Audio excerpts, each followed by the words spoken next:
For the first time in 70 years, the Indy-style cars were here to race. And in front of 75,000 Southern racing fanatics, the IRL did not disappoint. There are 7 cars in front of the leader, Billy Boat. He's locked in heavy traffic. Buddy Lazier is hot on his rear wing out of turn 2. He looks to the inside of Billy Boat. There's 3 wide, heading for 3. Buddy Lazier heads to the bottom of the racetrack. Now he backs out of the throttle just a little bit. Billy Boat up the racetrack. Buddy Lazier sees an opening. He'll try to swing under Boat as they exit 4. Here they are at the start-finish line. It's Boat with a 1-car length advantage, but a lot of traffic up ahead. That is going to play big trouble for the lead machines as they work down out of turn number 2. Marco Greco up ahead, so is Tony Stewart. The leaders working heavy traffic on the backstretch. Once again wants to get a shot at Billy Boat. Lap traffic forces him to go back in line. Billy Boat will try to get around Tony Stewart. This lets Lazier come right onto the rear wing of Billy Boat out of 4. Tony Stewart not a factor in this race as his car has not run well since very early on. The battle still good in turn 1 though for the lead. Billy Boat swings to the outside of Tony Stewart. He puts him away. Lazier now swings around to the outside of Stewart. Will set sail for the leader in 3. For the first time, Lazier will get a shot at Billy Boat without a lot of lap traffic. They climb the banking again in 3. Lazier closes to within 3 car lengths of Billy Boat as they rocket off 4. Lazier slams the door shut as they work to the inside of John Paul Jr. on the backstretch. 3 wide, Billy Boat to the low side. Buddy Lazier up high. John Paul Jr. on the top of the stack. Give the lead to Billy Boat coming off of turn 3. He has it by 2 car lengths over Buddy Lazier. Unbelievable. It appeared to be dropping off the pace. In the end, Buddy Lazier outdueled Billy Boat to visit victory lane for the 2nd time in his young career.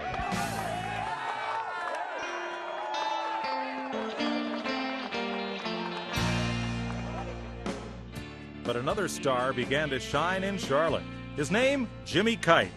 This quiet 21-year-old looks too young to be a race car driver, but looks can be deceiving. And the short track midget maestro has quickly become a fan favorite in the IRL. I don't have a clue. I mean, I really don't. If I was a fan, I'd go right on down the line and right on by me. I really don't. I don't know. I mean, I'm glad they do. I mean, I love the fans. I know when I was a little kid going watching the sprint car races or the Indy car races, I'd go up to the drivers and get their autographs. And I always said if I ever made it to that level, that I was always going to spend as much time as I could with the fans. And maybe that's it, but I really don't know.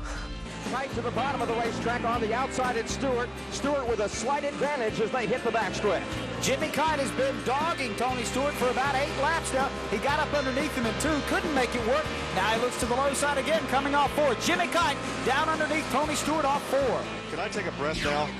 Another product of America's Saturday night short track racing, Kite is constantly reminded of the avenues that the IRL has opened for him. We're sitting here in the drivers' meeting, and I'm looking around, you know, Artie Leyendijk and Scott Goodyear and Raul Boycell now, and just thinking, wow, look at those guys. So every drivers' meeting, I am so starstruck.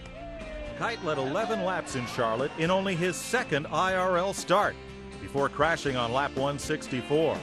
But not before making it known that Jimmy Kite will be someone to deal with in the near future. Probably the best thing I did was when I went by Leyendijk. He was struggling at Pikes Peak my very first race, and I went by him pretty early, and that was the neatest thing. You know, I'm sitting here telling him, yeah, I just passed Artie Leyendijk, I just passed Artie Leyendijk, and it proved to me that, yeah, those guys are my heroes, yeah, they're really fast, but they can be passed. And we went to, you know, the next race at Charlotte and actually went by a lot of the guys and got to lead my first couple of laps, and that was really good for the confidence. So it's kind of, once I get out there in the car, it's not as bad, but still when I'm just walking through the pit area or at the driver's meeting or just doing an autograph session or something, I'm still very starstruck. Now Robbie Buell tucks in behind the number 30 car, goes under him into turn 3. This is going to be Buell's race to win. Here comes the high side. The Spirit goes to the high side. They are nose to tail off the corner. Nose to tail. Who's going to win it? By a car length. Oh, by a half car length. By a car length. Oh, my word. What a great finish. Buell got tucked in behind 2 slower cars. John Menard has to be ecstatic. With just 1 race left in the 97 IRL championship battle, Tony Stewart led Davey Hamilton by just 10 points. The final race held in Las Vegas under the lights, offered Hamilton one final shot at destiny. Tony Stewart is being passed and lapped once again as he makes his way through 1 and 2. He is clearly a car not up to speed, and Tony Stewart is going to have to nurse this thing to the finish and try to hope that he's got enough to hold on, because right now he does not have a very good mount under him. Hamilton finished 7th, good, but not quite good enough, leaving him 2nd in the point standings. The good thing is we gained points, I guess, going into that last race, which, you know, that was what we were trying to accomplish. We just didn't gain enough. And Tony's a tough competitor as well. And it came right down to the very end of that race. So it was exciting for the fans. It was exciting for me, and I'm sure for Tony as well. And being in that position was great, you know, and hopefully we have the opportunities to be back in that position again to win the championship. Great job. Another of the American short trackers, Davey Hamilton cut his teeth as a super modified driver, growing up racing under the lights on Saturday nights all across America. I think for American drivers, the opportunity is more on an oval track than it is on road racing and on road courses. And because every Saturday night you go to almost any place, any city, and there's an oval track, whether it's dirt or pavement or both. So as an American racer, I just came up with short tracks, started super modifieds in Boise, Idaho, and just kind of grew from there, and never really had the opportunity to do any road course racing. So I think that's important for the American fans as well, because they can relate to the guys that they see on Saturday nights at these short tracks all over the country. This crash at Indianapolis in '95 shattered his ankle, but not his dreams. In '96, he made the race for A.J. Foyt. Then in '97, he finished 6th at Indy. For 1998, Davey Hamilton moves to a new team, Nienhuis Motorsports, and they've gelled quickly, finishing 3rd in the season opener and pointing toward another shot at the elusive IRL crown. It's a great program. Rick Gallus's team, who, you know, Rick's been involved with IndyCar racing for a long time and won championships in Indy 500s and has a great background, and you know, it's just a good opportunity for me to come from the ground up with the team.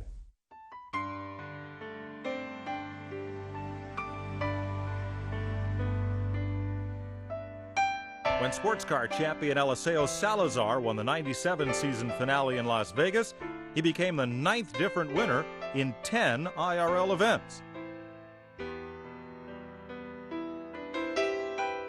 But lost in this impressive statistic was the outstanding performance of another gutsy new driver, Jeff Ward. I raced 14 years professionally for Kawasaki, and I always wanted to race cars, and did a little bit as I was racing motorcycles, and I was always going to get into cars, but my career in motorcycling went a lot longer than the average rider, age-wise, and went till I was 30 years old or 31, and I just didn't want to quit racing because I was still so competitive, and in the motorcycle industry, it's a lot of youth involved.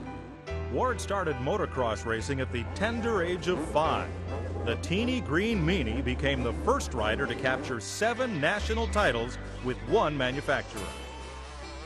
Success in Indy Lights led Ward to Indianapolis, where his 3rd place finish in '97 gathered him Rookie of the Year honors at the Brickyard.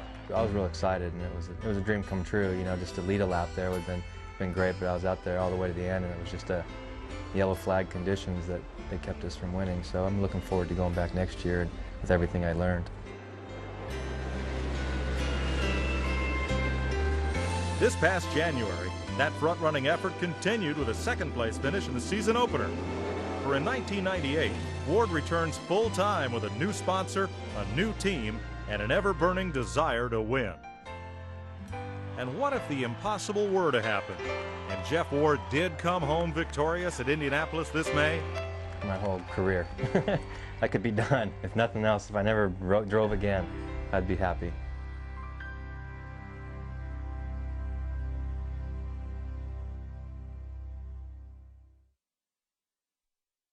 We're here today to add a new element to the excitement of the Indy Racing League, a series sponsor. And I'm proud to announce that there is a multi-year, multi-million-dollar annual commitment that has been reached with the Pep Boys, Manny Moe and Jack, to be the series sponsor of the Pep Boys Indy Racing League. Perhaps the most consistent driver in the IRL in '97 was Canadian veteran Scott Goodyear. The '86 North American Formula Atlantic champion, Goodyear may best be known for his close but no cigar finishes at Indy. They head into turn 4. Little Al holding him off. Scott Goodyear right behind him. Just over a lap to go. They head to the main straightaway. The start-finish line. Who's going to get it? Dwayne Sweeney waves the white flag. 1 to go. A 3-car length separation between Unser and Goodyear. And that's how they come through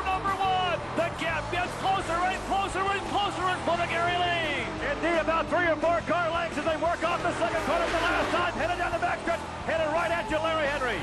Scott Goodyear tucked right in behind Al Lazier Jr. He's waiting about a car length and a half behind Al Jr. Al Jr. now lengthens it out. He's trying to hold him off. Goodyear low, Jr. high. They go to 4, Bob Levy. Al Lazier Jr. has the lead. One more turn to go. Here they come.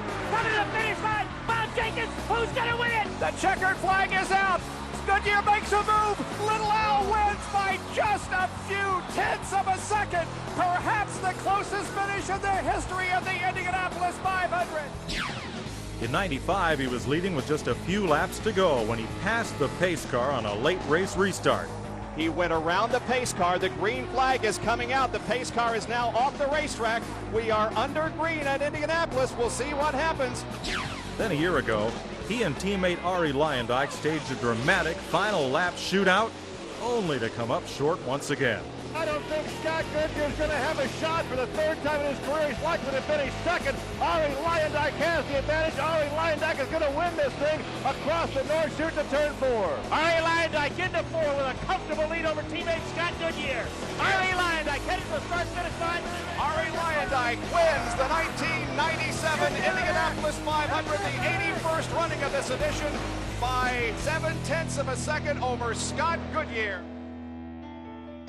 Indianapolis is the race.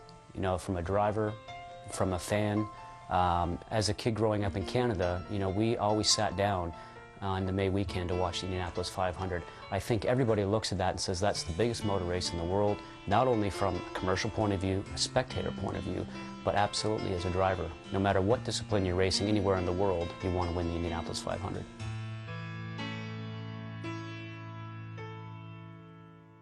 The few years that we've been there, we've come so close, and I feel very confident this year that we've got a great team behind us with everybody on the Panther Pennzoil team. I think we have a lot of experience, we know how to do it, and we really are focusing in on the championship this year with the IRL package and the Pep Boys have put together, but you know, we're focusing even harder on Indianapolis.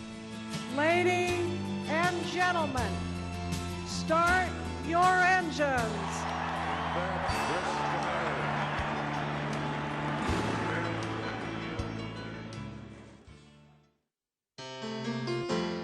Oval track racing is a product of America and American ingenuity.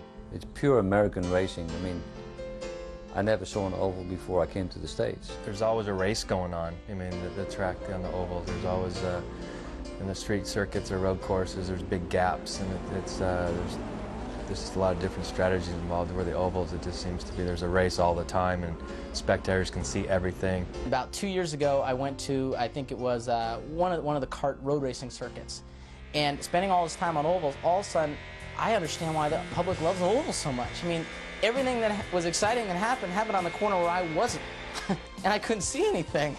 And whereas the oval, you could see it all.